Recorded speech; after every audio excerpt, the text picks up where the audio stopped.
Alright, so for today's discussion, it's all about language. So with this one, let's go on to the questions.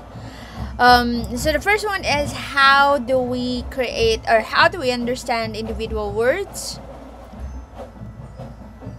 And how are words combined to create sentences? Then the next up, we are going to understand these sentences that have one more meaning. So how do we understand them? And then of course we're going to also understand from sentences. We're going to try and understand how we understand stories, and also we'll try to establish what are the connections between language and music. So when we talk about language, what is language? It is a system of communication that uses sound or symbols, and this enables us to of course talk about our feelings, our ideas, thoughts, and experiences. So when we talk about a system, there is a process, there is structure. And it also means that this particular system is governed by certain rules.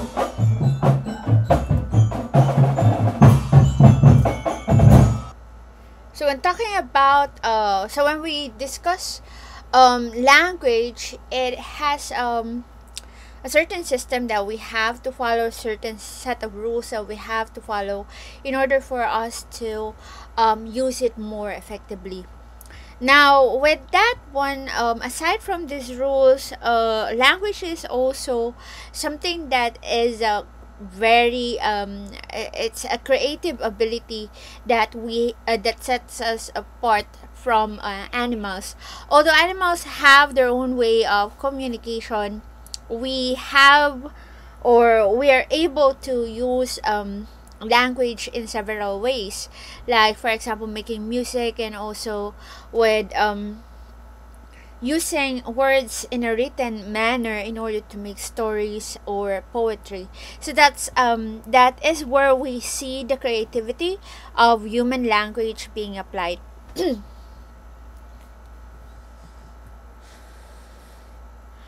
Okay, and when we talk about language, we have this is, or this was, I think this was done in order for us to fulfill this universal need to communicate, despite of some limitations, like for instance for people who are deaf and mute. They despite of their physical or physiological limitation to be able to talk as well as hear words or language, they are still able to have a system to communicate, and this is by using sign language.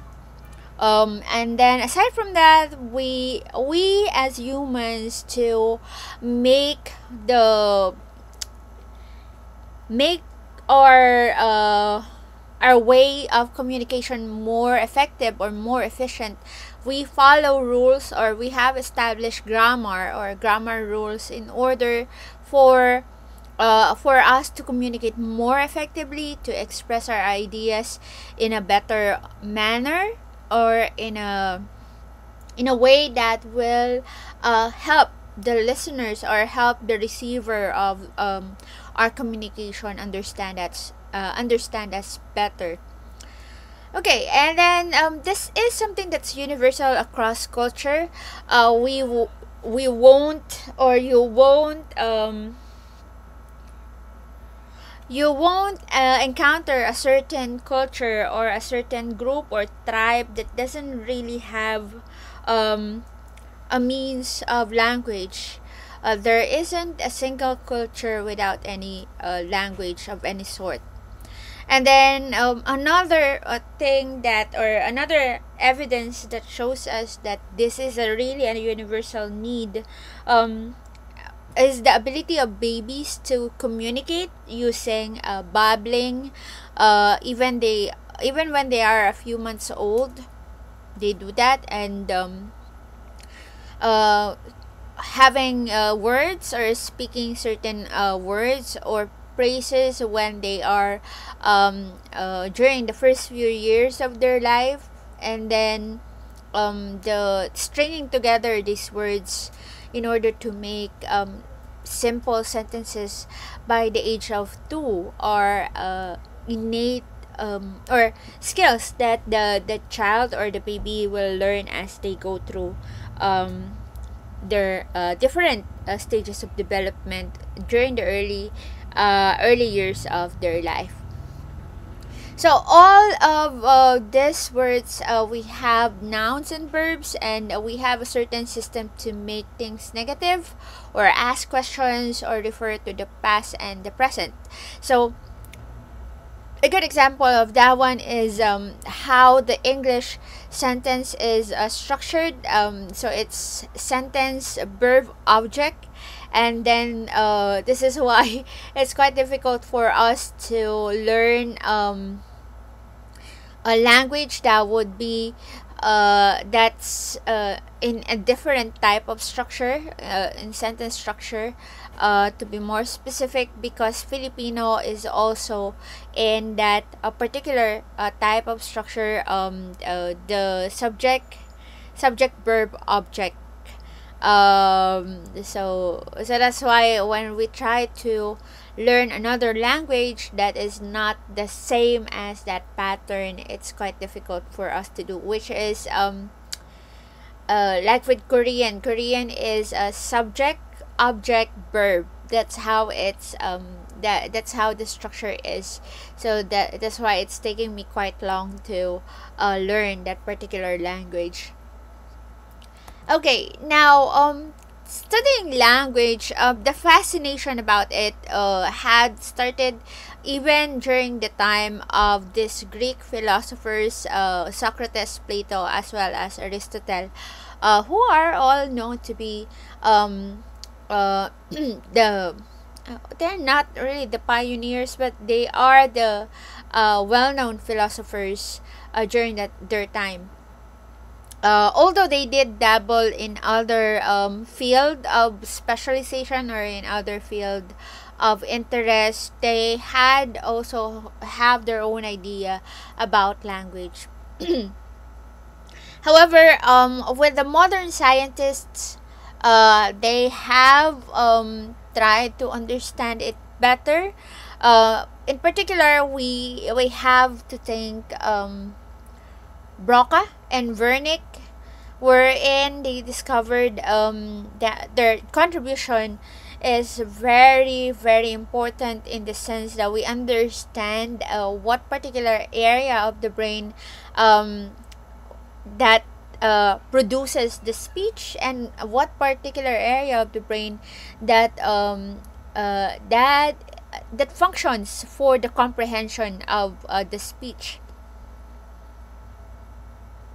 So, respectively, these are in the frontal and the temporal lobes. So, the Broca's area and the Wernicke's area. So, we'll talk about these areas as we go along this discussion.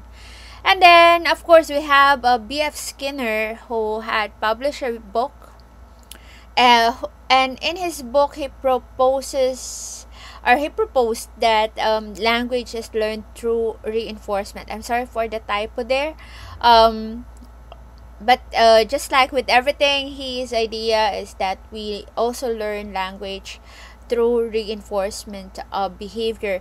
However, this particular idea was shut down by Noam Chomsky. Noam Chomsky, this is not the first time that you have encountered him. We have already talked about him in the first chapter, I think chapter 1 if I'm not mistaken.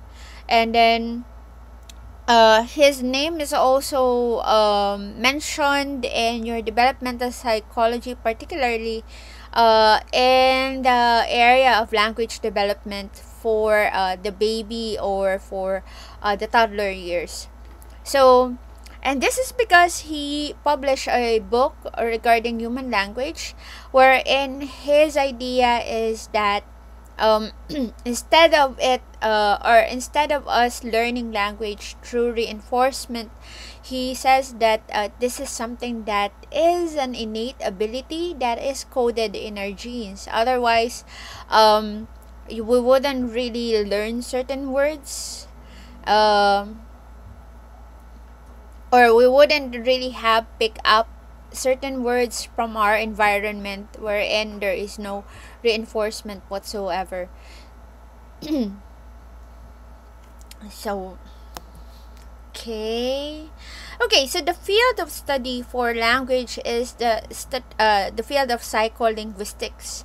This is the field that is concerned with both the psychological aspect and of course the language itself, but more on the psychological aspect of it. So these are the concerns in this particular area. So first up is the comprehension, understanding spoken and written language, and then in terms of conversing, how do we understand conversation with one another? And then another thing that they try to understand in this particular field of study is the speech production, wherein the physical processes of speech production and mental processes are studied or discerned carefully in order for us to have a better grasp or knowledge of how this is done. And then the third one is the representation. How are things presented in our mind and our brain? So how do we group words into certain phrases to be able to make up a certain context of or to for the sentence to have a meaning or better meaning to it. And then which also are the parts of the brain that is activated when we do that. And then lastly, the acquisition. How do we learn language? Be it the mother tongue or your second language. Like with us Filipino, our second language is English, definitely. And then how do we learn additional languages? And then aside from that, the importance of context is also emphasized in this field of study. Now, moving on to this concept, when we talk about lexicon, this is a person's knowledge of what the word means, how the words sound, and how they are used in relation to other words. So, basically, when we use words, we are basically trying to access our lexicon in order for us to be sure that we're using it in the same in the right way, and in the right moment. So like for example, when you feel or when you are going to greet someone of a different nationality, so you will be saying like, hi, how are you? So you have a strong you have stringed these words together in order to ask for after the person's day or the person's welfare as a sign of greeting, to be polite, to be friendly, those things. So with that being said, of course, as I mentioned earlier, language is a system.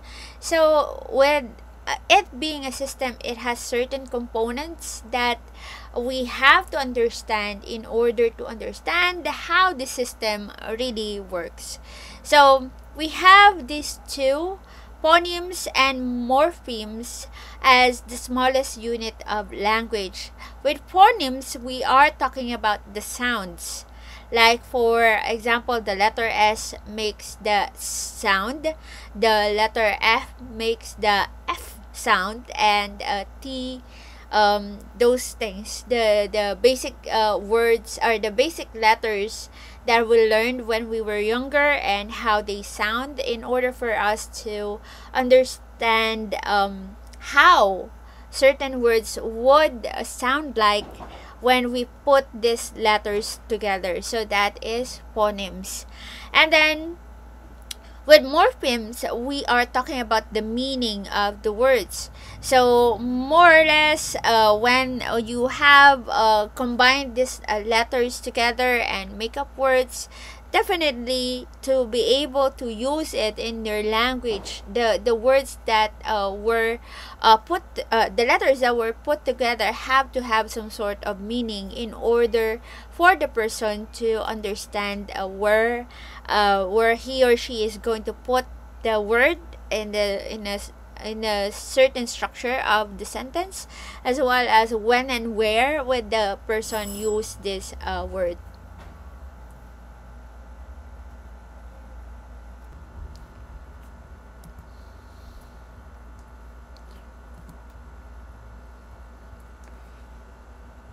Okay, so phonemes are the shortest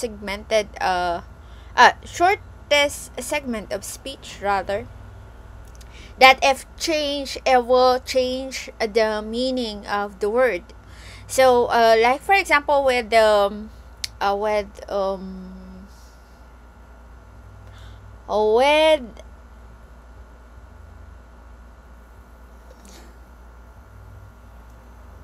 with the Filipino AKO letters. So put them together, it is the pronoun I. So ako. However, if we just change one of the sounds and one of its letters, it's going to change into another meaning. So let's say that we change the sound for the letter O in that particular word. So instead of ako with uh, a downward stress, let's say ako. So there is a high and then a downward stress on the sound O.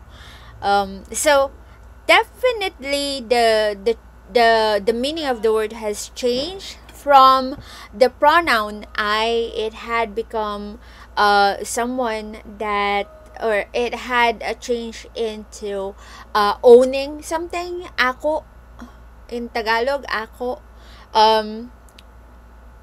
So it changed from a pronoun as well to a verb.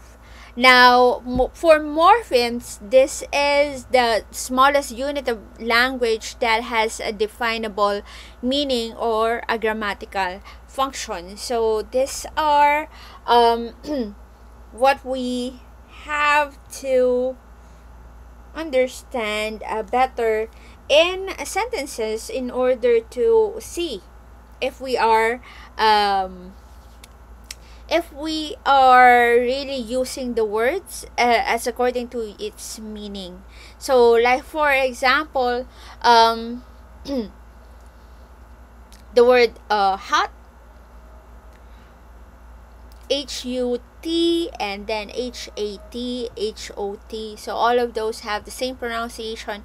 However, you have to use only a certain word, or you have to use a certain word in order to have a better context of your sentence. Like for example, you are going to, or you want to pertain regarding the today's weather or today's climate. So definitely you would use the word HOT, or the word that spells HOT instead of the word HAT or HUT, because that doesn't using those words to refer to the weather is not really correct.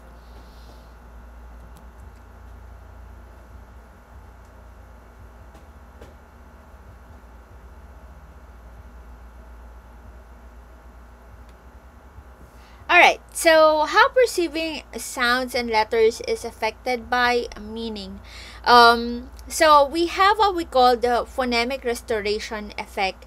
Now this is wherein phonemes are perceived in speech when sounds of their phoneme is covered up by extraneous noise.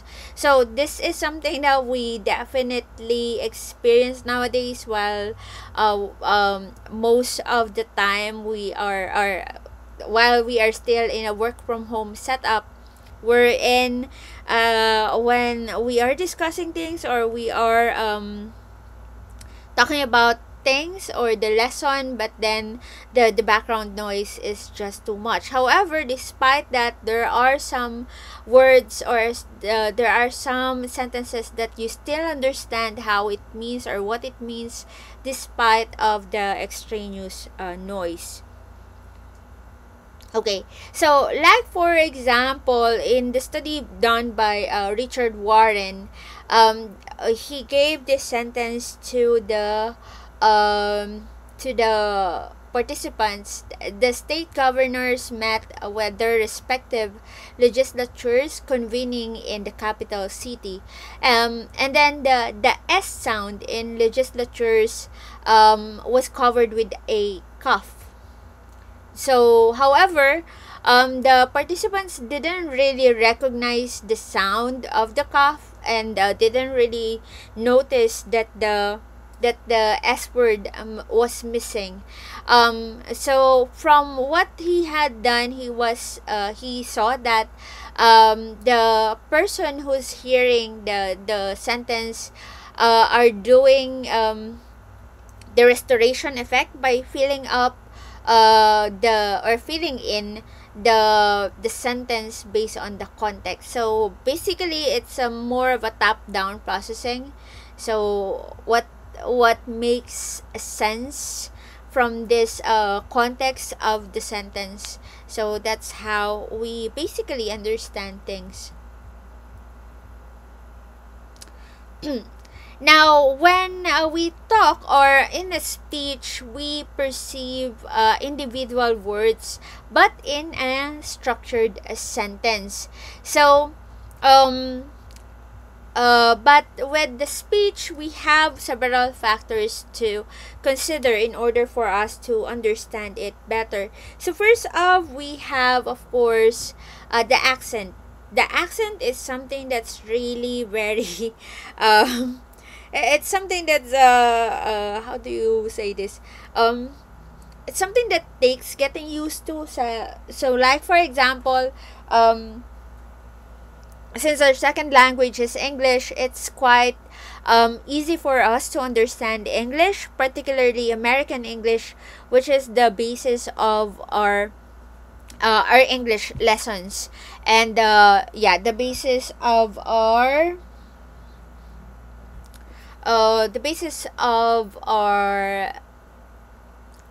Taglish, a variation of English combination with Filipino words or Tagalog words. So, although we are trained to understand English, or our second language is English, when another English speaking nationality speaks English, it might it might take time getting used to, like for example, British English or English as we call them. Definitely the accent is quite different. This is something that is not familiar to us unless we watch the Bloomberg network, the news channel Bloomberg. And then they use different words for certain things, like for example, instead of elevator they would say lift, they would use that word, and instead of taxi they would use the word cab. So that is also, aside from that tone or the accent, they use specific words for similar things that we are used to, but we use other words for that. And then also the speed of their speech or their speaking. The way that they speak, how fast they say the words or the sentences also matters. And then how they approach their speech, like for example, do they speak in a natural manner or in a relaxed way, or do they speak in an angry way? So like for example, with us Filipinos, we know that certain accents, like for example Ilonggo accent is known to be very gentle, very malambing in Tagalog. Wherein the joke is that the running joke is that they would still sound like tumigil ka na dyan, nagagalit na ako. So, that would be the running joke about it. Whereas with the Visayan accent or certain Visayan accent, particularly the Waray, they sound like they are arguing even though they were just having a simple conversation. So these things are also considered in order to see how we perceive the words and the sentences effectively. Now, there are of course instances when we are unable to understand the words or have a different context of what they have said, and this is because of the factors that were mentioned earlier.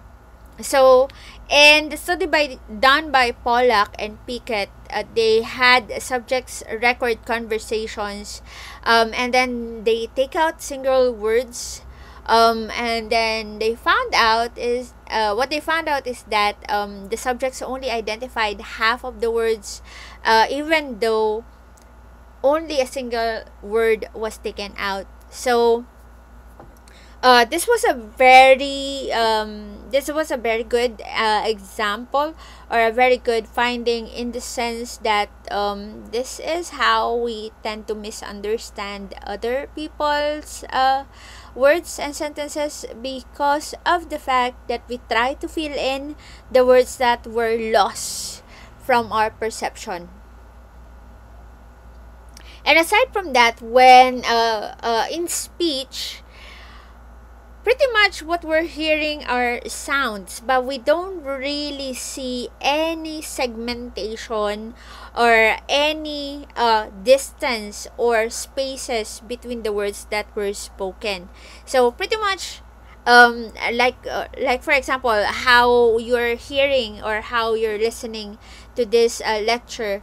So pretty much you're hearing my words, but you are able to discern or isolate the single words and put them together again to make a more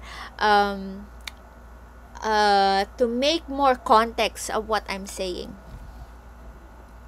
Okay, so that one is called the speech segmentation, which is the ability to perceive individual words, even though there are often no pauses between words in the sound signal. So again, just like what or how you're listening to this particular discussion or recorded discussion, the words that I'm uttering are pretty much continuous. I'm not pausing for like for example, if I encountered a comma on the PowerPoint presentation, I'm not pausing because of the comma.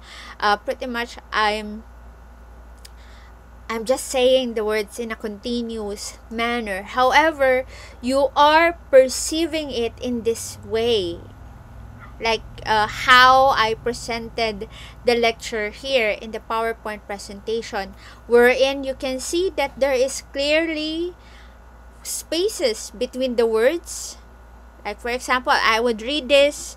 When we know language, individual words stand out. Knowing meanings of the word helps us perceive them. So basically, when you hear it, I'm just talking about, or I'm just mentioning these words pretty much in a continuous manner without any spaces between the words. However, while you are processing it, or when you are perceiving those words, this is how it is presented here.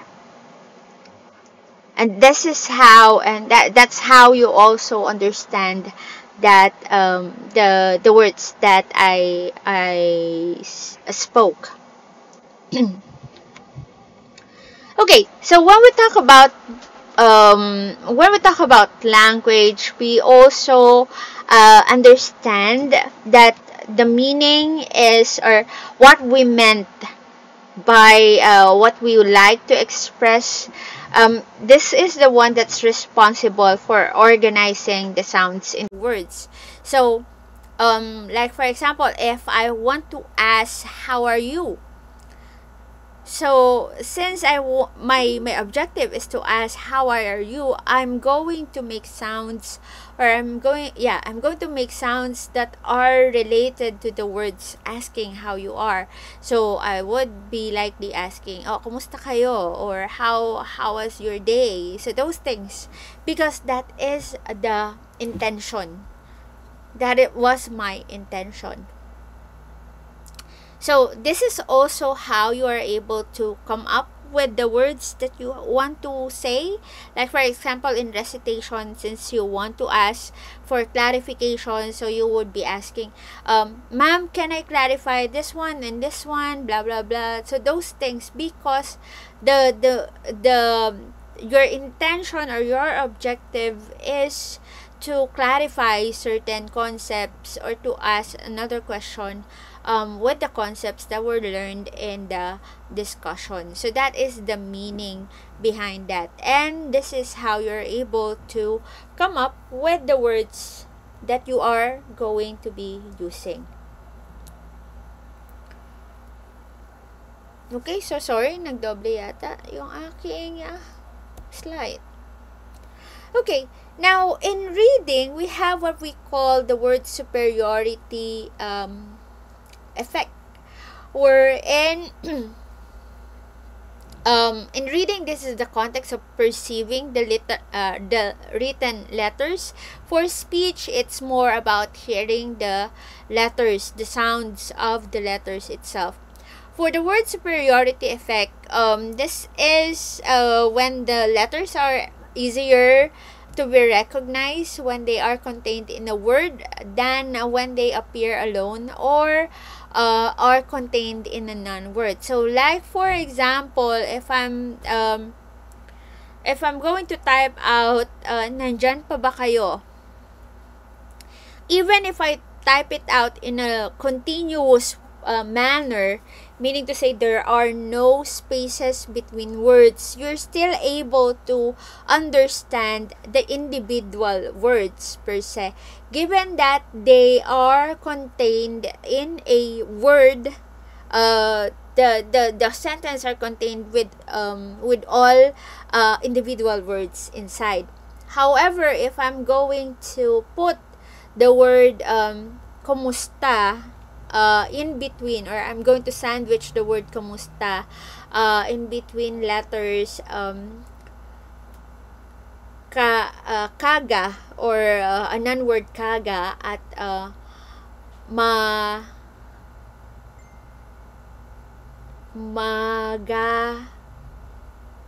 maga at magana maga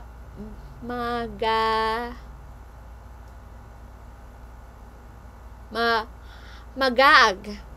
Okay, so what's the other word? Kana, kamusta, maagag. So even for me, it's quite difficult to explain the example, because the words that I gave are non-words, so it doesn't really make sense.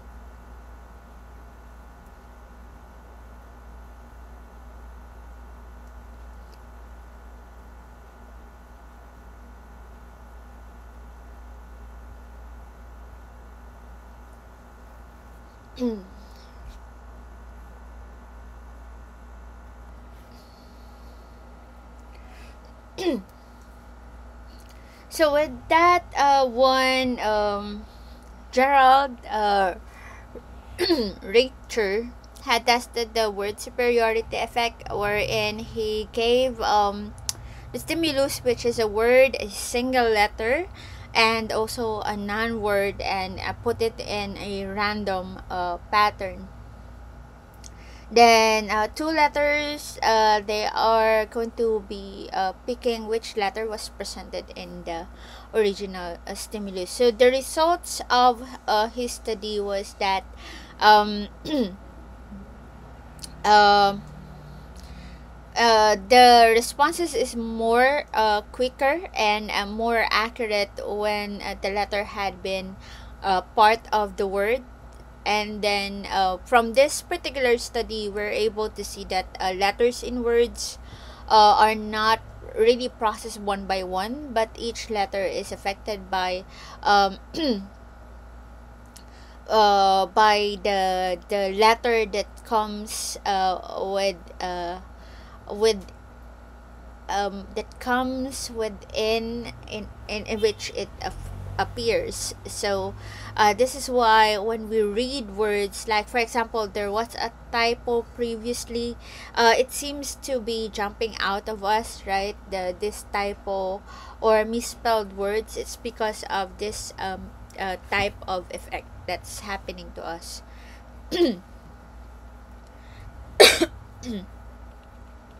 So far, these are the concepts that we have learned. So we have learned the phonemic restoration, wherein the phoneme in a spoken word in a sentence can be perceived even if it's obscured by noise. So in this manner, or with this particular effect, we are able to fill in the blanks, so to speak, and complete the context of what was said or the meaning of the sentence. And then another effect would be words isolated from a conversational speech, wherein there is a difficulty to perceive isolated words. And then, of course, with that one, the context provided by surrounding words aids perception of the word. So it's either if you're able to accurately uh, name the word that was isolated, then of course you would understand the context of the sentence. But if not, then definitely the context of the sentence will change its meaning. And then of course we have the speech segmentation, wherein individual words are perceived in the spoken sentence, even though there are usually no breaks between words in a speech stimulus. So just like how you're listening to the sentences that I'm speaking, basically your brain is doing the speech segmentation, wherein it's isolating the individual words and stringing them up together in order to make more meaning within those words, or to make sentences within those words, despite that you're hearing these words in a continuous manner, and no breaks in between these words.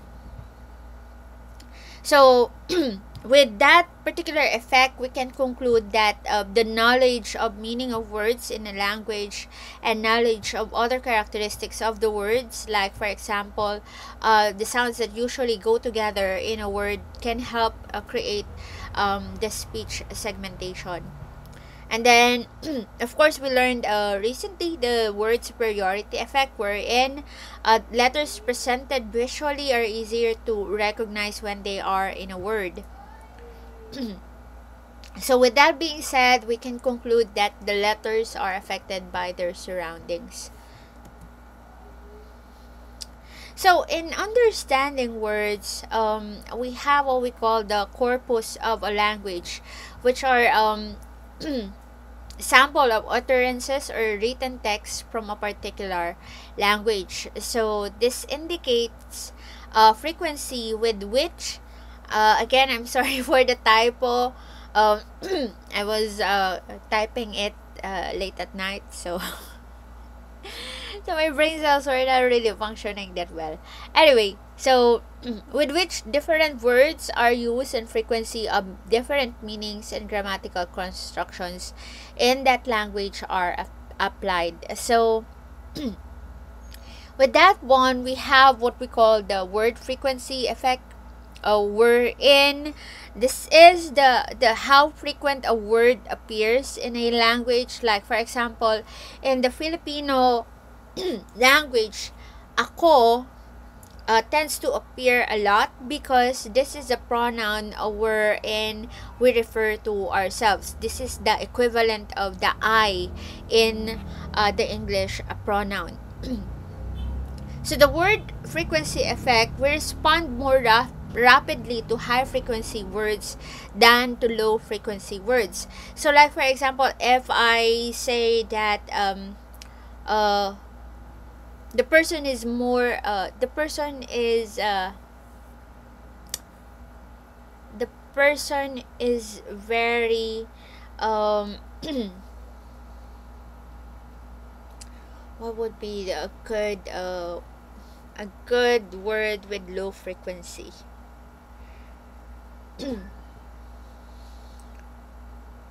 The person is very tenacious. The person is very tenacious in her endeavors. However, if I put it in another context but with the same meaning, or in another sentence but with the same meaning, the person is very persevering in her endeavors. So which between the words tenacious and persevering would you respond more to? So definitely for those who are for a lot of us, we would respond more with the word persevering rather than the word tenacious, because although they are synonyms, the word persevering is more used than the word tenacious. So in the same way that we respond more or quickly when the words are familiar to us than the words that we don't really encounter a lot in speech and also in the things that we read. So in lexical decision task, this was the experiment that I asked you to do last time, right? So I don't think I have uploaded the data yet. There are still missing data, so please, if you haven't done this, please try to access this one and do the test so that the data can be completed and that I can send it to your class.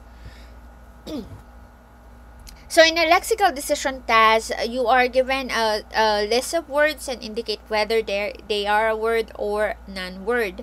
So usually we have a slower response rate for the low frequency words. Even though they are all words, you would notice that when you analyze the data.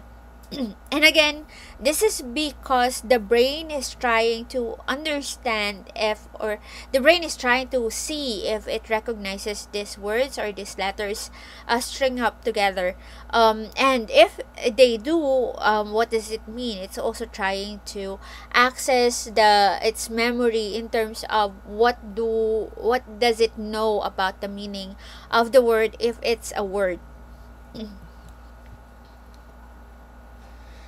Okay, so along with this, we also have to understand the saccadic eye movement, which is the movement of types from one place to another when looking at a scene. So usually when we're reading something, this happens. When we're reading a book, when we're reading a passage, when we're reading directions, the eyes, you would see it noticeably moving from one line to the next. So that's usually how we do our reading. And then there are instances, of course, that the eyes would stop. There is some fixation that would happen. And with that one, usually it's because again that the brain is trying to process the word, what it means, or it's trying to recognize the word as well. So in the matter of seconds, we go throughout that task in a matter of seconds, recognizing the letters, if it's a word, and if it's a word, what does it mean, and then of course, how does what is the whole context of this sentence put together, or these words put together. So with this particular eye movement, by tracking this eye movement, we're able to also track the mental processes that occurs when the person is reading.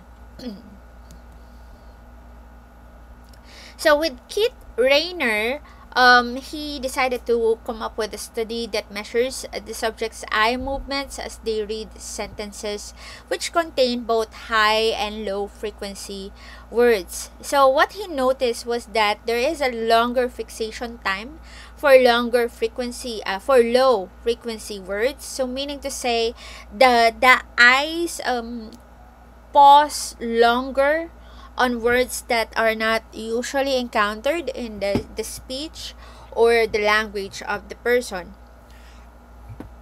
And this shows us that we really need more time to access the meaning of these low frequency words. So if you would recall back in your elementary days when you're being taught reading comprehension as well as spelling, this is usually what we do.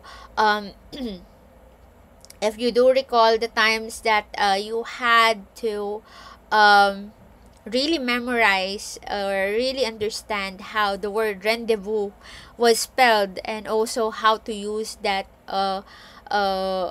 particular word in a sentence, then we would say that the eye movement at that particular word was quite longer as compared with the other words. So the past experience that we had with words influences our ability to access the meaning of the word. So this is why with those who are wide readers, they have faster or they have higher word counts in terms of the words that are high frequency for them. So this is why wide readers are able to skim and scan words or literature, or written text faster than other people, or as compared to people who doesn't really read a lot. Okay, now excuse. Moving on with lexical ambiguity. So, with lexical ambiguity, we're talking about the existence of multiple word meanings. So, there are a lot of words, especially in the English word, or in this the English language. There are a lot of words that have that same same spelling but different meanings, like the word hoe, Hoe. It can mean a garden tool, or someone used to describe someone in a very degrading manner. So that's another another meaning of that particular word. It's the same with Filipino language, wherein the only difference is the stress on either the first syllable or the last syllable, like the previous example that I have, ako versus ako, and then the other one, paso versus paso. So those are lexical ambiguity, wherein these words are pretty much the same. However, it has a difference in terms of how you use it in a sentence, or as well as how you speak it, or in terms of its stress.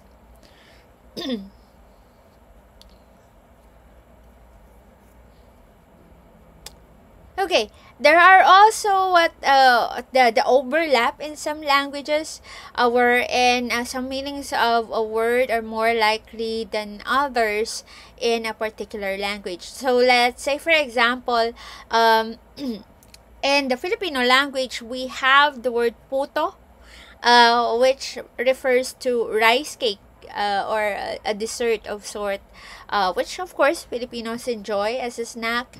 However, in Spanish or Latin languages, the word puto is not good. Okay, and in the same manner, we also have the word uh, uh, salsal. In Korean, it means gently. Salsal. However, in Filipino, it means to masturbate. So, that is also lexical ambiguity in that sense, wherein in one language it means another, and then in another language it means another. So, those things, wherein we're using the same sounds, but it has different meanings.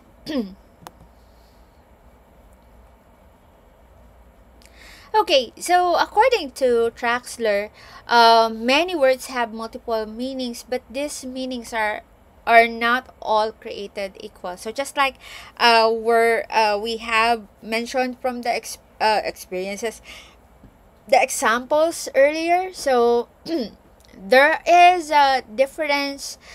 Pretty much they're using the same sound, the same letters for those who have the same symbols in the language, like again puto and puto in Spanish or Latin language. So these two have multiple meanings, and these meanings are not all equal. Or in the same language itself, ako and ako. So those are words that are spelled the same, and have multiple meanings. So we have what we call the meaning dominance, wherein some meanings of the word occur more frequently than others. So like for example, the word ako, um, between ako and ako, the word ako or I has a more of a meaning dominance because of the frequency that it occurs than the word ako. Okay, so I hope you're still getting the point, right? And then we also have what we call the bias dominance, wherein words have two or more meanings, but with different dominances. So, again, with the word ako and ako and ako. And then also we have the concept of balanced dominance, wherein the word has more than one meaning, but meanings have about the same dominance. So for this one, I cannot really think of a perfect example for this. I think for the English word there and there. So it's THERE and THEIR. The one is used as a pronoun, and the other one is used as a preposition. Right? So hopefully you know which are which, because a lot of people tend to use the other one when they are referring to to a place.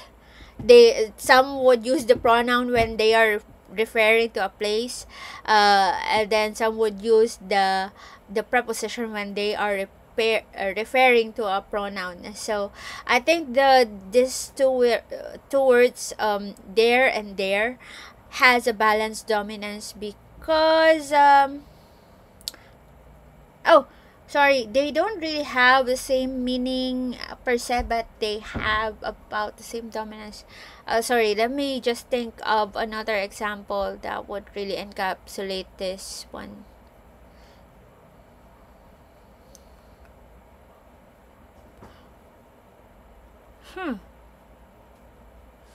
It's quite difficult to do that.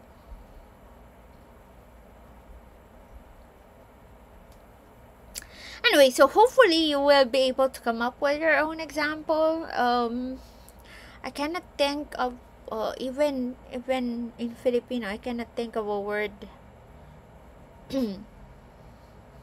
wherein it has both meanings have the same dominance. Even in Korean, I cannot think of the word like that. But I'm not really well versed in Korean yet. In English, definitely I cannot. I this is a bit tricky. Anyway,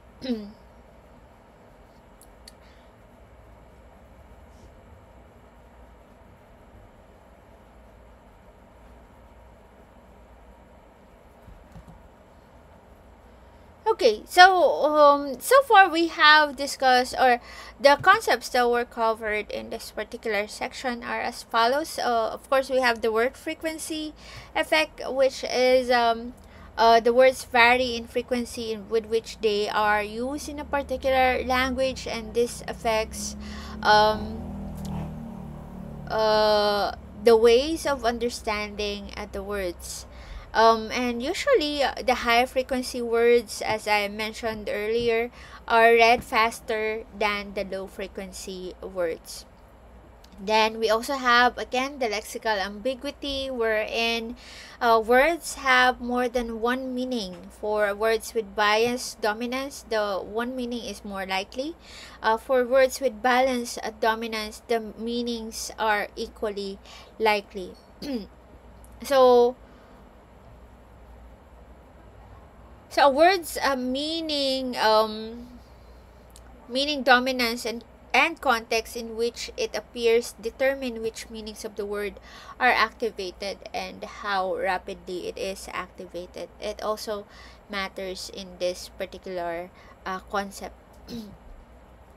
Now, in understanding sentences, remember again, a language is a system. So we are breaking down the system one by one to understand this system better. So, when we're speaking sentences, we follow semantics, of course, and syntax. So with semantics, this pertains to the meaning of the words and the sentences. So this is why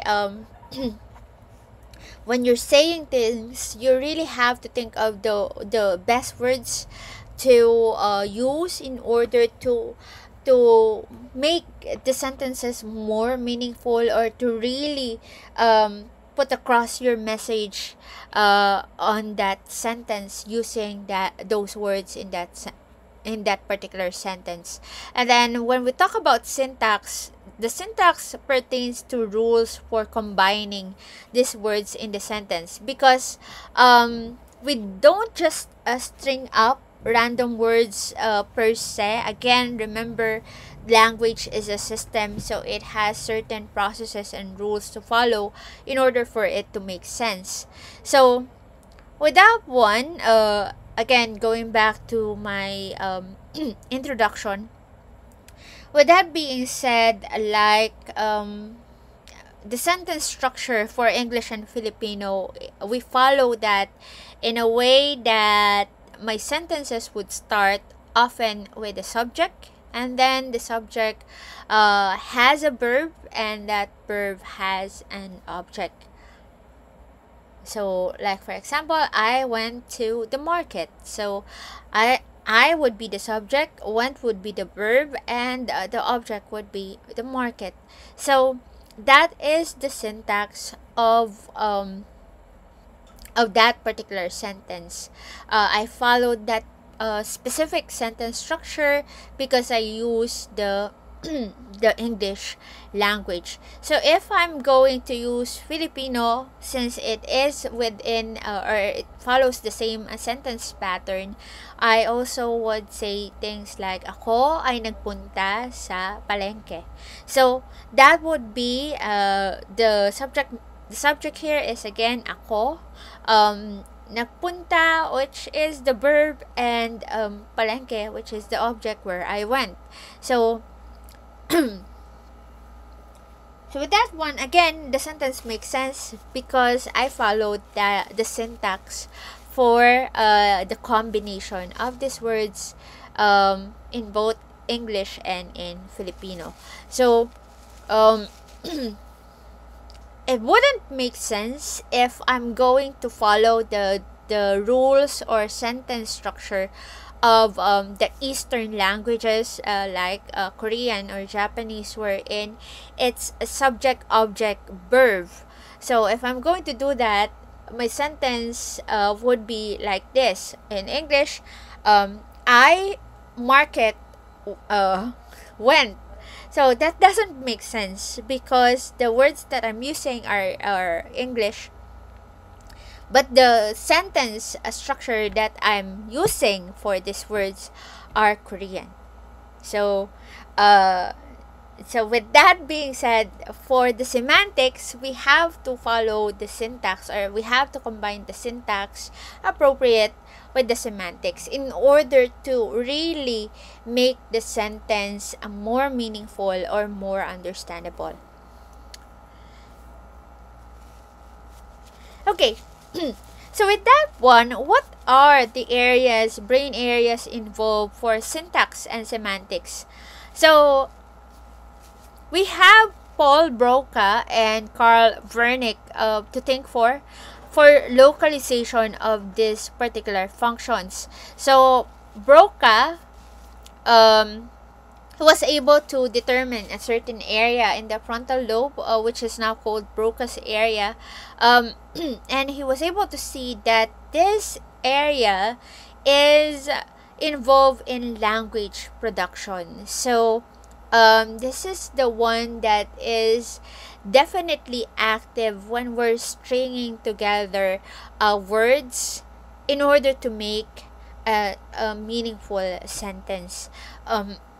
Remember, we have talked about a patient Broca, and this led him to the discovery of that particular area of the brain. Whereas with Wernicke, he was able to see.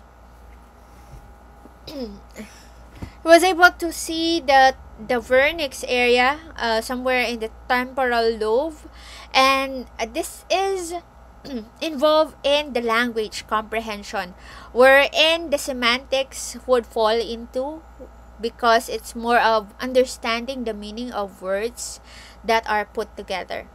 So combined, the Wernicke's area is the one that understands the meaning of each word. However, the Broca's area is the one that understands the structure of the sentence.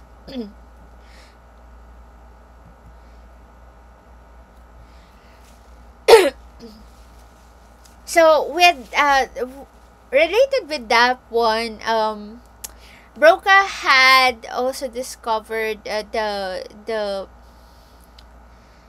patient to have aphasia, what we know today as Broca's aphasia, which is a slow, labored, ungrammatical speech. And these patients usually have a damage to that particular area in that and again the frontal lobe. So if that is damaged, then the person will have difficulty in making a comprehensible sentence. So it would be like I market went. So that would be pretty much the sentence of that person. So there is usually difficulty forming complete sentences, as well as difficulty understanding some types of sentence. Aside from that, they also see that patients with this particular condition have difficulty processing connecting words, like the verb, the be verb was. They don't really use it to connect it to the verb itself. And then of course this one I forgot what type of what type of word is this in the language, but we usually use it to say that something was done by someone. So we use that word by. And then with the problems with syntax, creating meaning based on the word order, we see that it's called a vernix aphasia, produced speech that was fluent and grammatically correct, but it tends to be incoherent. So they would follow the subject verb object sentence structure, but the words that they would use are totally unrelated to what they wanted to say. So they might be saying babies baby slept inside baby slept inside cabinet. So this is pretty much a meaningless sentence unless there are really babies sleeping inside the cabinet. But if you try to discern it, it doesn't make sense. How will be sleeping in that happen in that particular place happen, and then why would the baby sleep there in the first place? So there is usually a more widespread difficulties in understanding sentences if this particular area is the one that is damaged.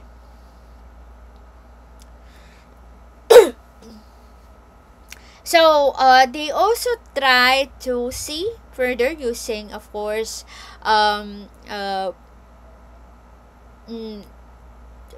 scans, and particularly in this situation, they use electrical signals to see syntax, or to understand syntax and semantics better. How is it happening in inside the brain? So from what they have seen, the two can be measured using ERP, which they record with small disc electrodes placed on the person's scalp. So from what they have recorded, the person or people are able to process the meaning of words at N400, and then grammar or the form of the sentence at P600. So that is the event related potential as according to the electrical signals. Okay, now when we say parsing, we are grouping words into phrases. It's not really a complete sentence per se, but somehow it makes sense. So so this is a central process to determine the meaning of the sentence. We have to group words first in order to really connect or have an idea about the context. So we have what we call the garden path sentences, which are sentences that begin to mean one thing but then end up meaning something else. So that's why it's called garden path. You thought you're going to a garden, but then suddenly you find yourself in an isolated place. So like for example, I would start the sentence. Yesterday I went by the market. So if the sentence starts like that, you would assume that I bought something, right? I went by the market, but then I would say, and then I slept. So that's a garden path sentence if you would notice by how it went. So from saying that I went to the market, then going to sleep, which are two unrelated things. Okay, so like this one. After the musician played the piano, blank piano was wheeled off the stage. So If you read it carefully, it's going to make sense. But if you read it in a very in a continuous manner without much break in between, then it's going to feel off. The context will feel off. So with this one, we also have experienced the temporary ambiguity, wherein initial words of the sentence are ambiguous and often leads to more than one meaning, but the meanings are made clear by the end of the sentence. So just like with this particular sentence, after the musician played, if we're going to put in some grammar rules here, it will all make sense. After the musician played, the piano was wheeled off the stage. But if we put it in this particular way of reading, after the musician played, the piano was wheeled off the stage. So since there was no comma after the word the comma after the word played, there was a temporary ambiguity in terms of who was wheeled out.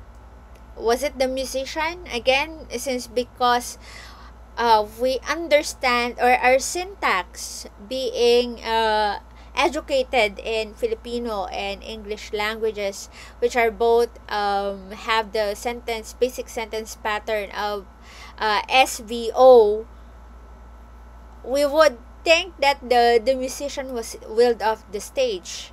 However, again, if we keep on reading it, repeating it, and then applying some specific grammar rules, for this instance, it is the comma, the punctuation mark. The meaning of the whole sentence is clearer by the end. Okay, so the syntax approach to parsing, Lynn Fraser was able to make a study out of this, wherein people read a sentence. The grouping of words into phrases is governed by a number of rules that are based on syntax. And this is wherein a concept of late closure is seen. When a person encounters a new word, a person's parsing mechanism assumes that this word is part of the current phrase, so each new word is added to the current phrase for as long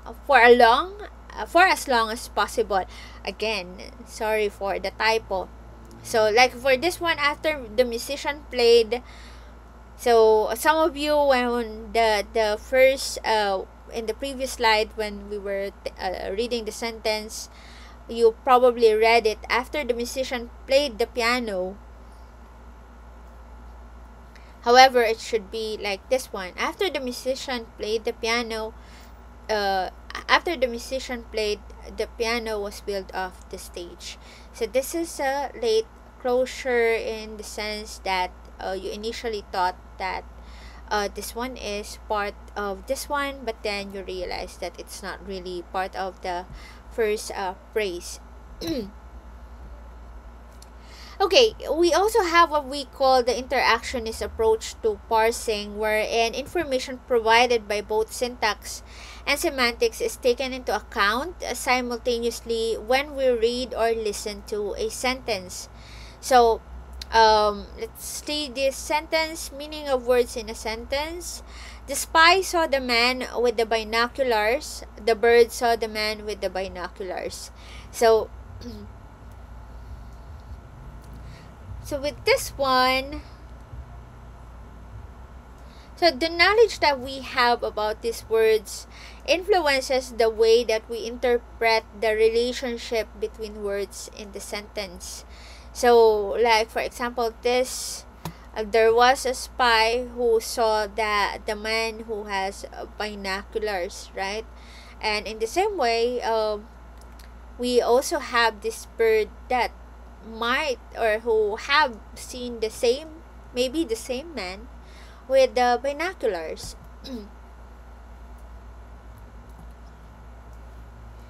Okay, so information on the in a visual scene. So Michael Tannenhaus, using the visual world paradigm, determines how subject process information as they observe a visual scene. So in this study, he also measured the subject's eye movement, wherein um, there are two apple condition, and the other one is one apple condition. So the condition was to place the apple on the towel. So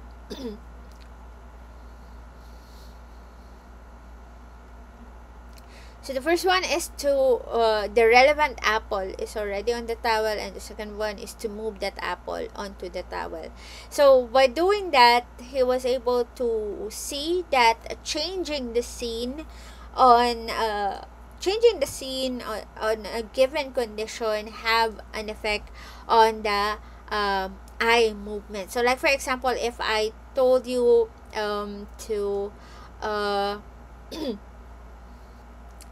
like when we're reading books, right? When we're reading books and we're told by the teacher, okay, turn to page to page 7, then you would look down and see what page are you in, and then definitely your eyes will move around to see if you are already in that specific page.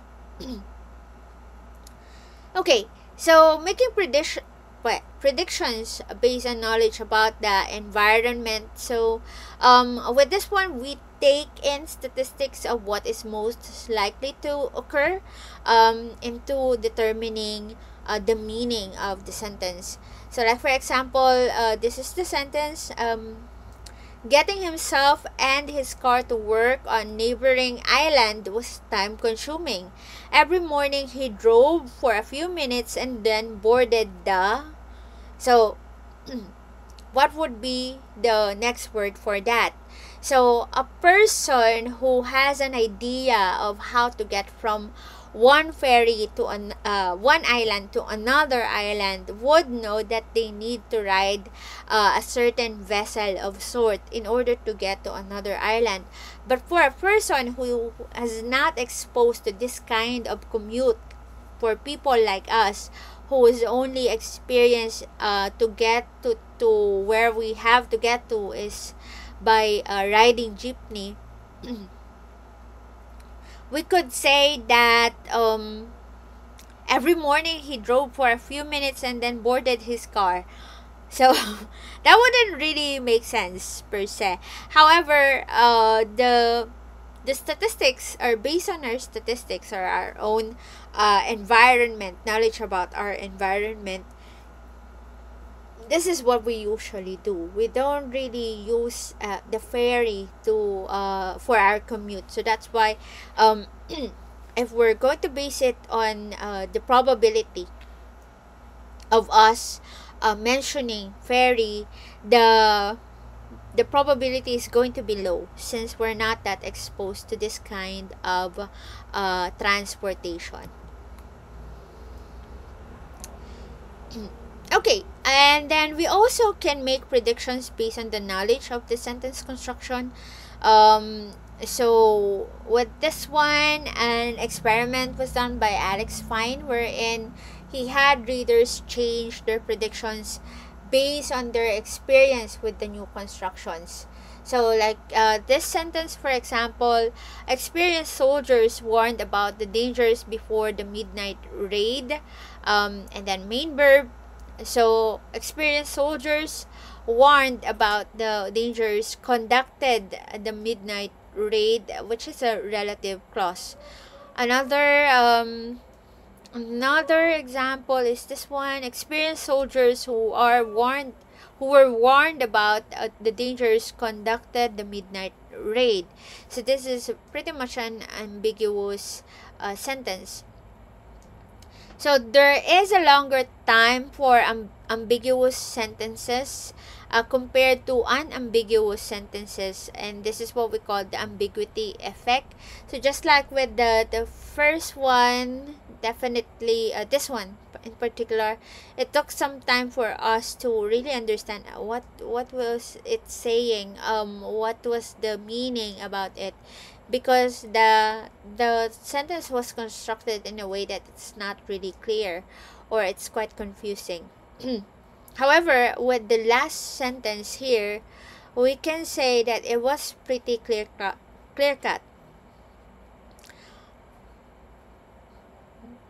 Okay, so after 10 trials of this particular exposure to these particular sentences, subjects gain experience in the RC construction, and they adapt to the new sentence statistics, wherein the ambiguity effect vanish. So this is just like when we're reading. I don't know if you had experienced the time when the subtitles from K-dramas were pretty bad. So there was really ambiguity effect there, because of the fact that the sentence was directly translated based on the sentence construction of the Korean grammar. So it was subject, object, verb. So that was how it was translated. It was poorly translated from Korean to English. So that's why it was really difficult to understand the subtitles at that time. So I don't know if you got or if you were able to experience that, but I've been watching Asian dramas for so long, and there were a lot of funny experiences with the subtitles. But of course, several exposure to this, we were able to somehow adapt with this direct translation of subtitles. Okay, so what are the effects that we're talk about from the previous section? So these are the following. So semantics and syntax, which are affected by the different damage in the certain brain areas. Okay, so semantics and errors in semantics and syntax generate ERP responses. So semantic and syntactic errors cause a rise in N400 and a P600 for syntax components in ERP. So from that particular study, we are able to conclude that semantics and syntax are really processed in different areas of the brain. And then we also have words in sentences that can cause or that can affect processing of an ambiguous sentence. The spy saw the man with binoculars versus the bird saw the man with binoculars. So the semantics affect the sentence processing.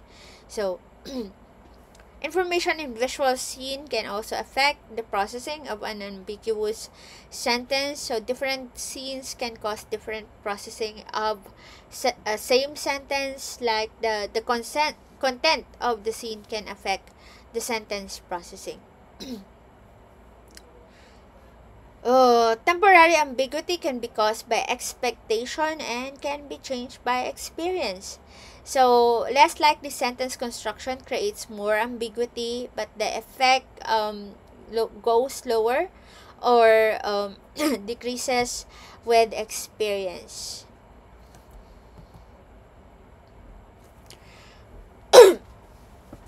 So, what are the relationships between sentences and a coherent story?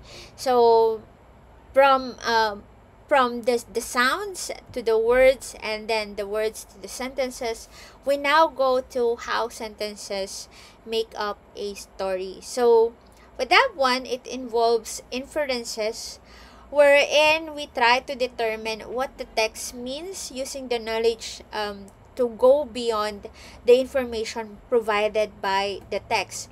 In a reading class in elementary, we have what we call reading, not reading comprehension, context clues.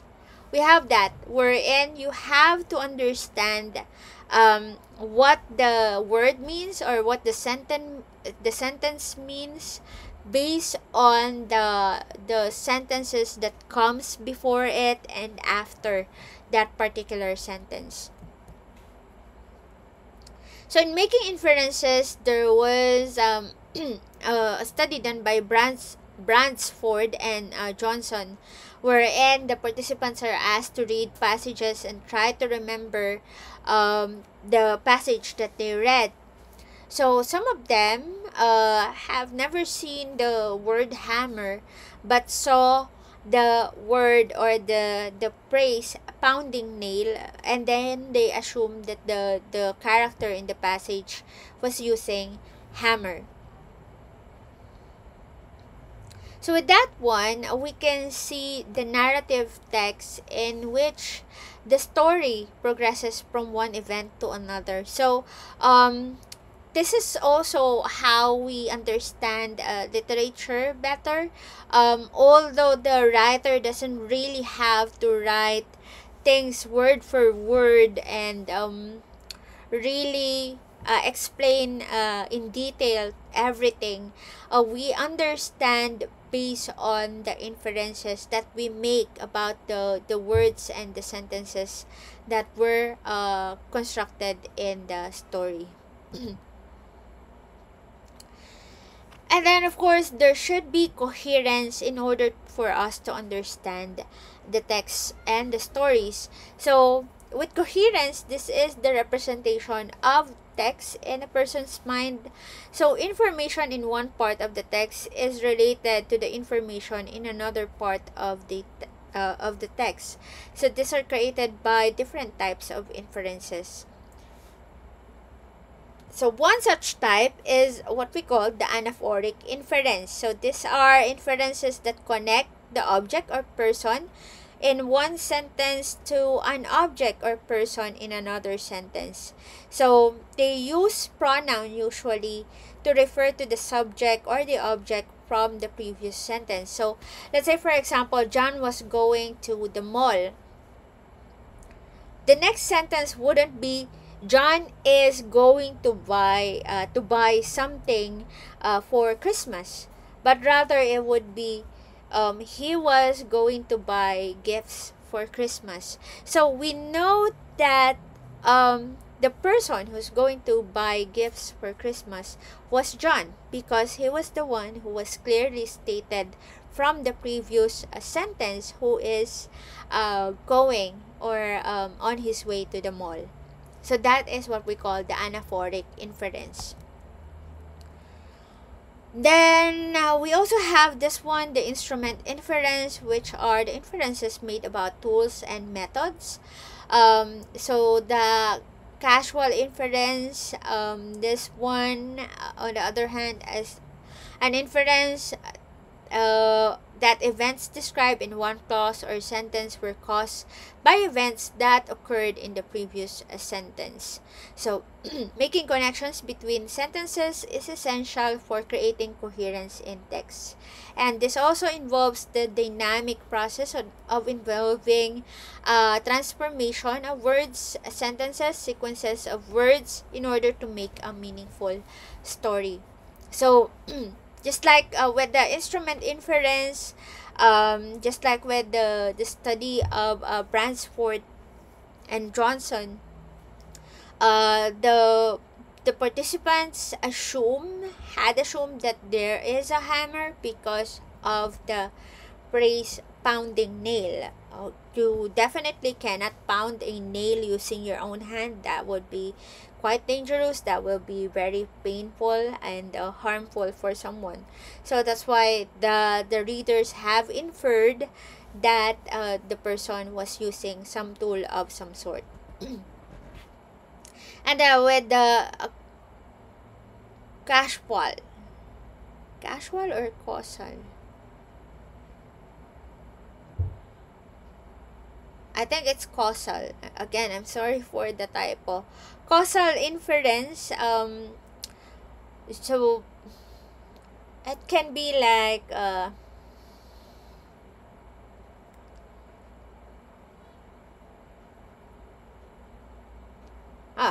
let's say for example, Jay was studying diligently for the upcoming exams. Because he was not, yeah, for the upcoming exams, he was not that satisfied with his um, midterm exam results in the previous from his previous major exam. So that's a causal inference. That's why we understand the reason why he is studying hard at present. It's because he was not satisfied from his with his grade from the previous exam that he had. So that's causal inference.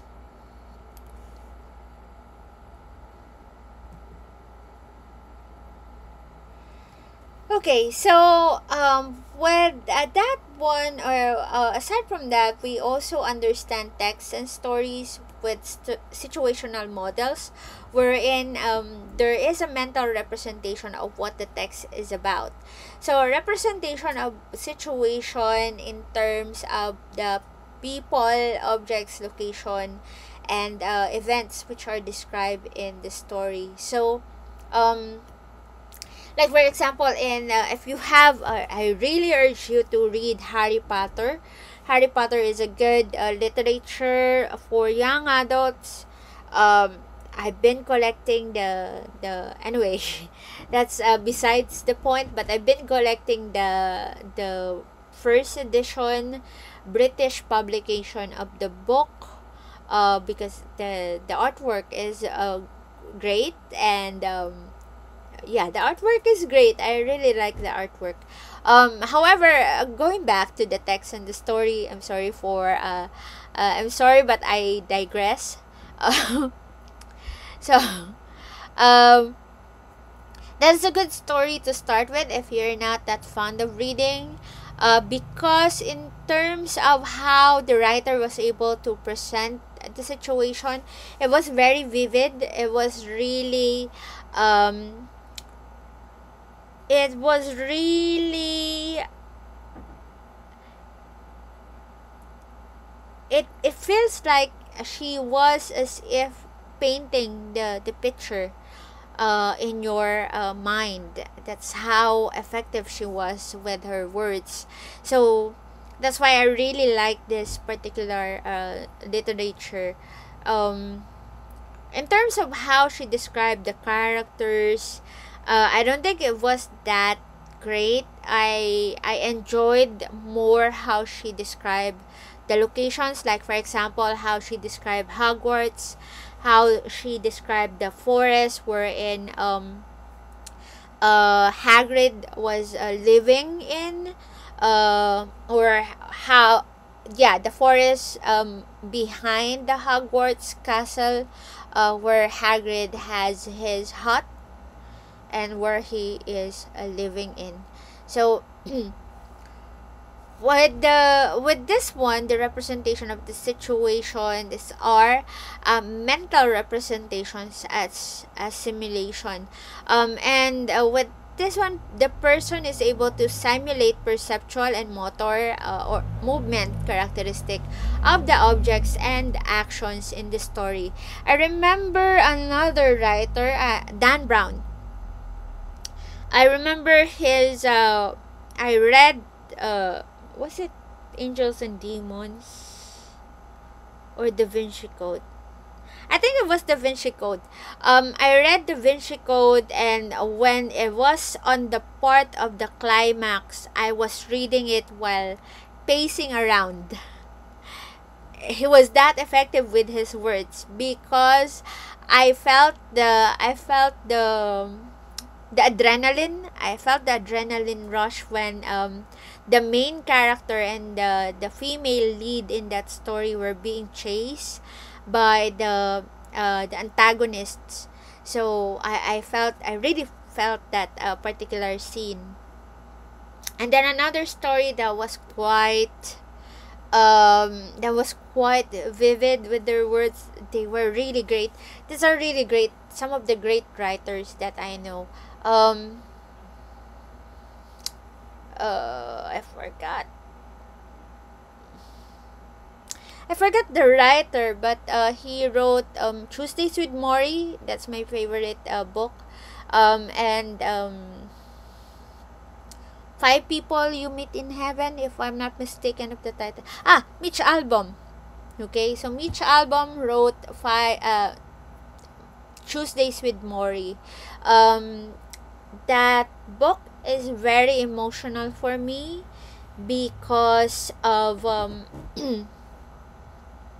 I really felt I read it when my grandfather died. So I was trying to make sense of that at that time. But the discussion, it just revolves around the dialogue of Mori and his student, which is the author himself. Um, their discussion about life and death. And then there was this scene wherein uh, Mori was Mori was really accepting of the fact that he's going to die, and then as the student, the author, why was he sad if he's dying when it's the cycle of life. That particular dialogue had left a mark in my mind because I felt the words, I felt the emotion of the words. So I felt as if Mori was talking to me about that. So it was really that effective. So try to read those books. So those are on my reading list. Number one on my reading list. I with Paulo Coelho. Some students recommended him. The problem is that since English is not their first language, it's not his first language rather.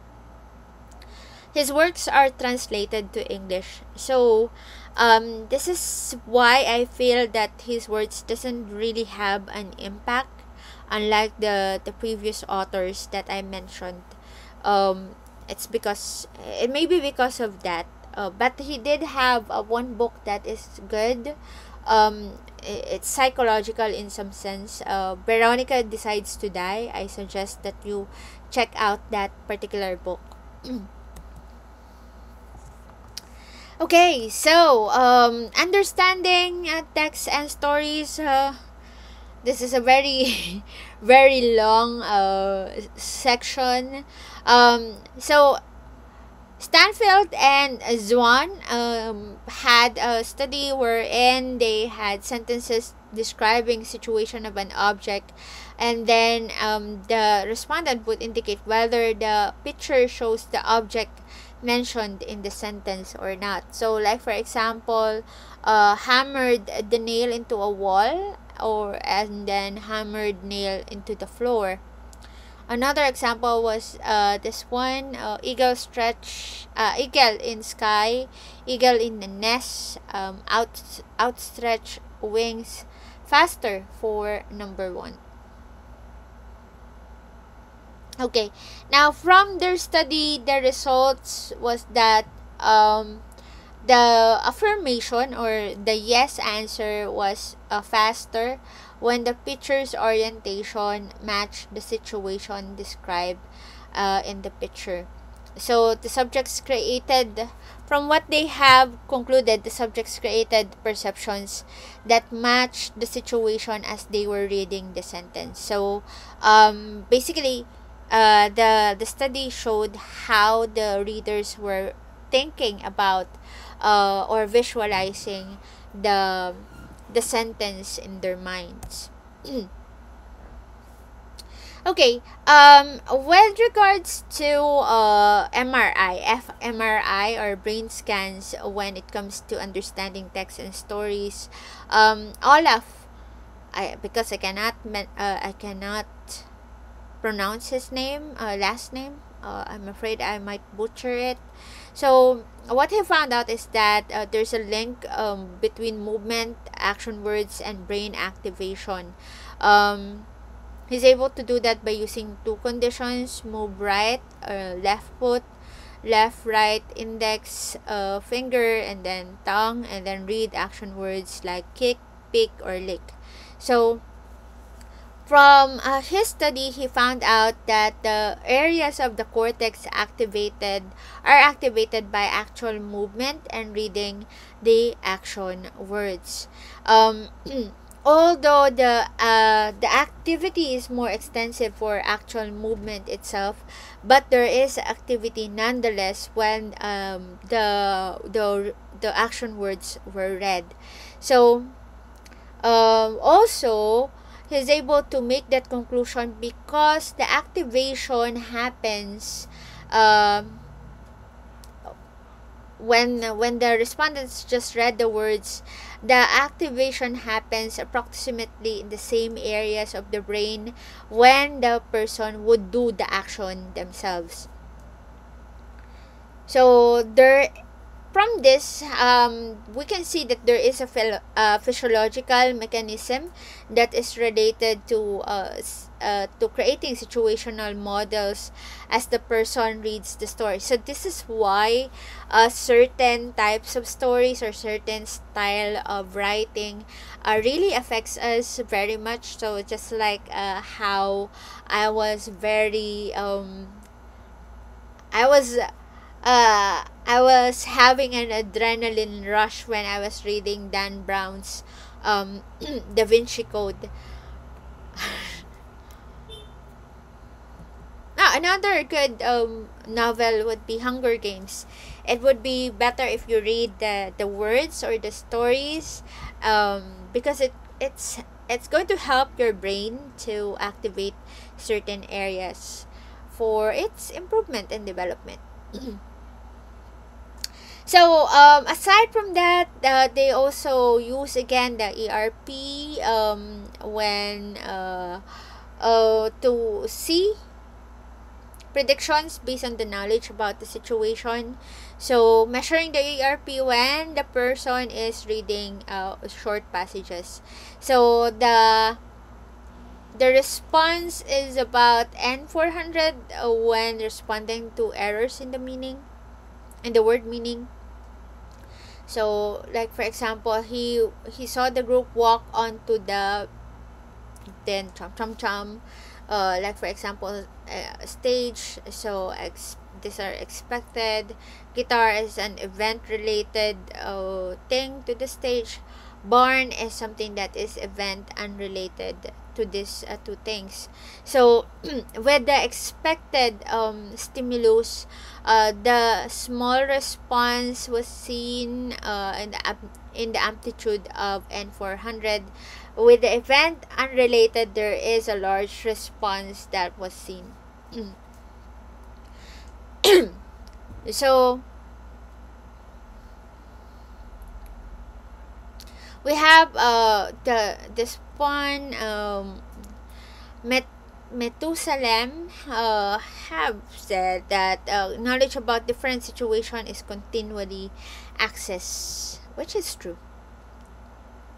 Okay, so far we have discussed the following here in this section: making inferences, wherein we're able to infer meaning that extends beyond the words of the sentence. And this is the creative side of how we use language. And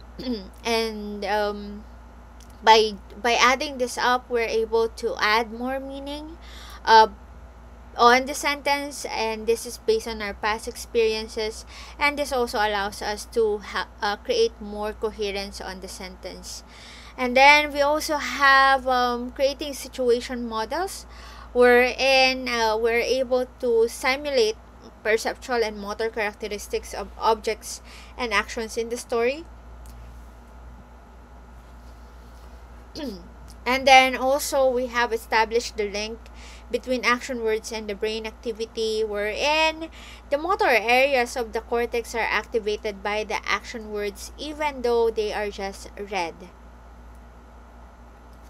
And then we also have the uh, prediction based on knowledge of situation, wherein the readers access most likely the word to fit the story and also related words. So this is why we have what we call the prediction, even without really reading the next sentence. We already know what can happen or what's the possibility of the thing happening because of that effect.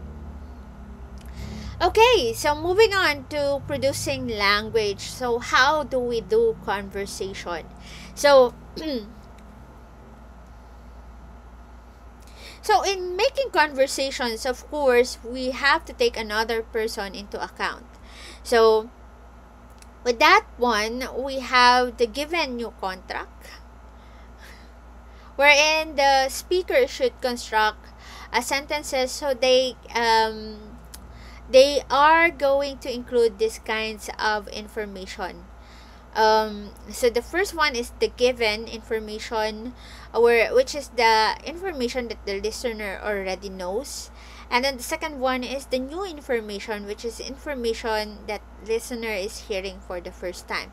So like for example, sasabihin ko is yesterday, so that is a given information. I went to the market. So that is the new information. So this is something that you're hearing for the first time. So and with that you can with that the listener can jump into the conversation and ask, what did you do to the or what did you do in the market, what did you buy in the market? Okay, so there are a lot of slides that were duplicated. Okay. So Haviland and Clark had studied the consequences of not following the give new contract format of conversation, wherein they give pairs of sentences. Given sentences does not match the next sentence, and then the respondent or the subject needs to make an inference from that given sentence that is not really matching.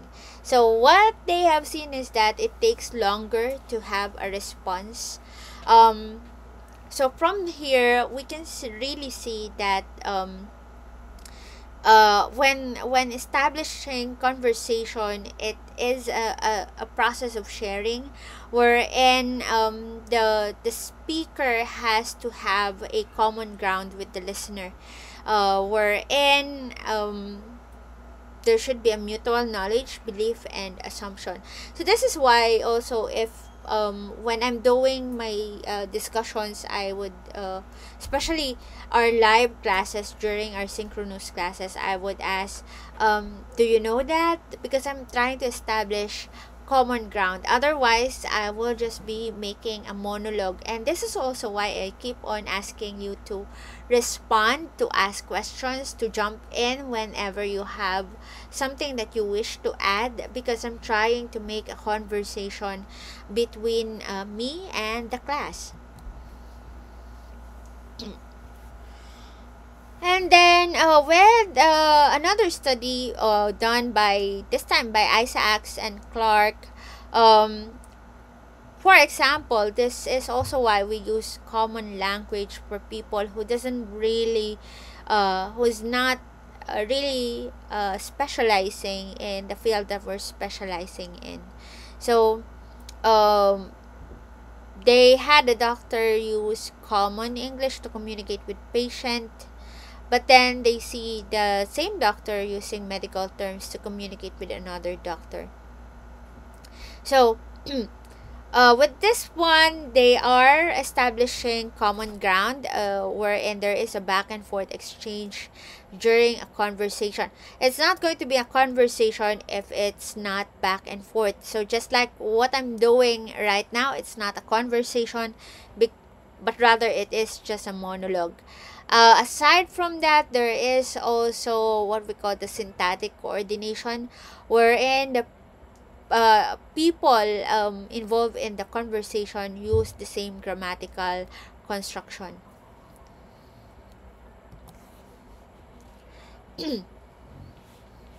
Okay, so another study was this one,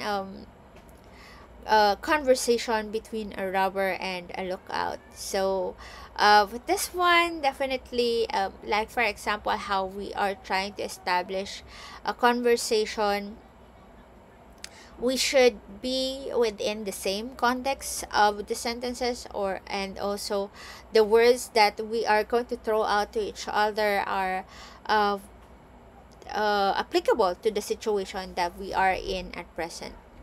So from this particular study, there was seen what we call the syntactic priming, wherein hearing a statement with a particular syntactic construction raises the chances that the sentence will be produced with the same construction.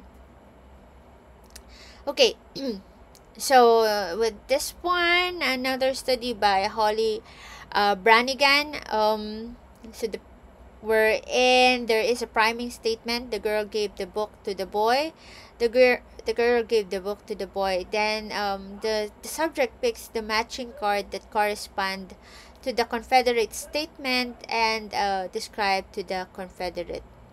So the father gave his daughter a present versus a match versus the father gave a present to his daughter. So this is an X match because this is the priming statement.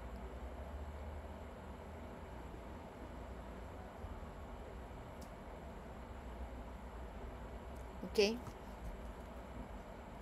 So the result is that there is a 78% of match form, and then they were able to see that the conversations are quite dynamic, meaning to say it is an active type of dialogue, wherein again there is a give and take between the participants.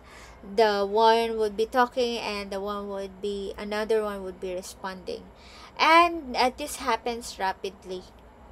So just like when we're making chismis, right? Like for example, one person would say, "Ay, alam mo ba si ganto?" Then another would say, "Oh, ano siya." So that is the dynamism of conversation.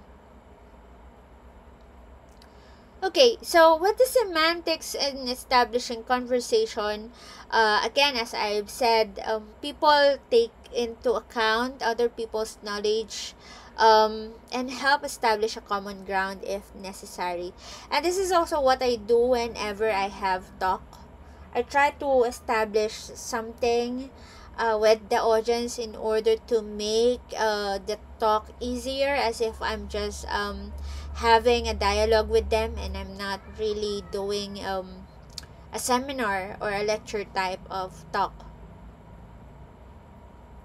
And then aside from that, from how you constructed your sentences, the person or people who are listening to you or who are conversing with you will coordinate or align or adapt the syntactic form of their statements to your statement. So like for example, if you would start with a formal language or with a formal sentence, like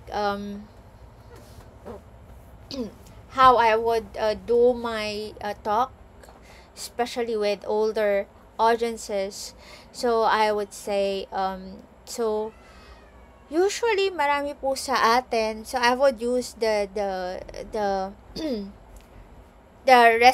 respect words, the po and opo, and then instead of using the pronouns ako, siya, I use kayo, which is a more formal form of referring to people particularly older than me. And then what I would notice is that when they would ask questions already in the Q&A portion, they would also praise their sentences or questions in that manner, in that way na like for example, sasabihin ng isa, so paano po kaya yung mga tao na kailangan ng tulong, paano po sila matutulungan kung ganon. So they construct it in a way that based on how I was talking with them. So and this is usually done um unconsciously. We're not really conscious about it. It just so happens that we're trying to follow the nuances of the sentence of the other person. Okay, so this is the last slide for this particular chapter. So what was learned in this chapter, in this section rather, we have the given new contract wherein the speaker would provide given plus new information in a sentence, and by doing this it provides information to that would facilitate comprehension for the listeners. And then another is the common ground, wherein the person would try to establish mutually recognized common knowledge, wherein the speaker tailor information to listeners' level of knowledge, and then people will work together in order to achieve a common ground in the conversation. And then lastly, the syntactic coordination, similar grammatical constructions in sentences during the conversation. Um, the person's speech patterns are influenced by grammatical constructions used by another person in the convo. So another good example of this is when you talk with your friends, right? If your friends tend to use a lot of slang, you would also respond to their sentences or their conversations using also a lot of slang. Okay, so that's it for this particular discussion. So I hope you learned a lot, and please try and be ready for our chapter quiz. So bye guys, thank you so much for listening.